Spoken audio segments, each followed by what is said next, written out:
Surat Bhestan overbridge પાસે India બેંકના ATM તોડવાના પ્રયાસમાં ભેસ્તાન પોલીસે બાતમીના આધારે 3 બાળ કિશોરોને ઝડપી પાડી વધુ પૂછતાછ હાથ ધરી છે।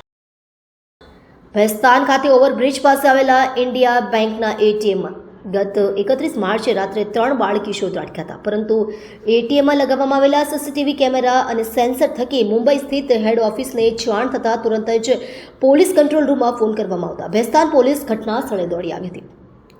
આ અંગે ભેસ્તાન પોલીસ સ્ટેશન ખાતે ફરિયાદ નોંધાઈ હતી। એક તરફ શહેરમાં પોલીસ ગુનાખોરી ડામવા કડક પેટ્રોલિંગ કરી રહી છે, ત્યારે આ બધા વચ્ચે તસ્કરો તો બેખૌફ બનીને શહેરમાં ચોરીની ઘટનાને અંજામ આપી રહ્યા છે।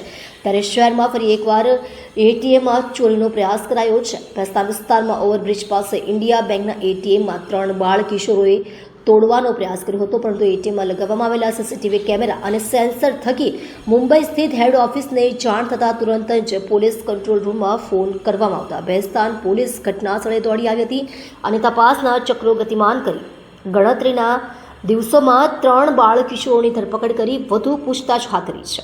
ભેસ્તાન પોલીસ સ્ટેશનમાં ભેસ્તાન બ્રિજની બાજુમાં ઇન્ડિયા વનનું એટીએમ સેન્ટર આવેલું છે।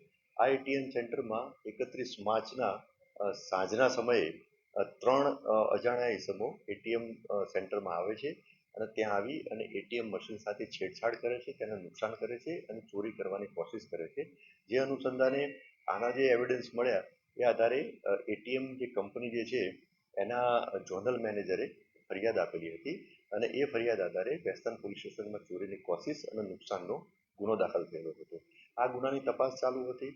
અમુક એવિડન્સ ગુનાની તપાસ દરમિયાન મળી આવેલ, અમુક ફૂટેજ મળી આવેલ અને ભેસ્તાન પોલીસ સ્ટેશનના ડિસ્ટાફના કર્મચારીઓને એક સ્પેસિફિક બાતમી મળેલી હતી, જે આધારે 3 ઇસમોને પોલીસ તપાસ માટે ભેસ્તાન પોલીસ સ્ટેશન લઈ આવવામાં આવેલા હતા।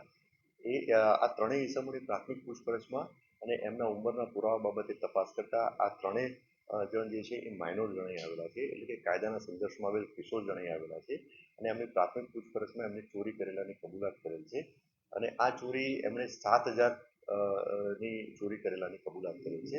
જે આધારે આ 3 બાળ કિશોર જે છે એમને તાબામાં લેવામાં આવેલ છે અને આગળની કાયદેસર કાર્યવાહી હાથ ધરવામાં આવેલી છે।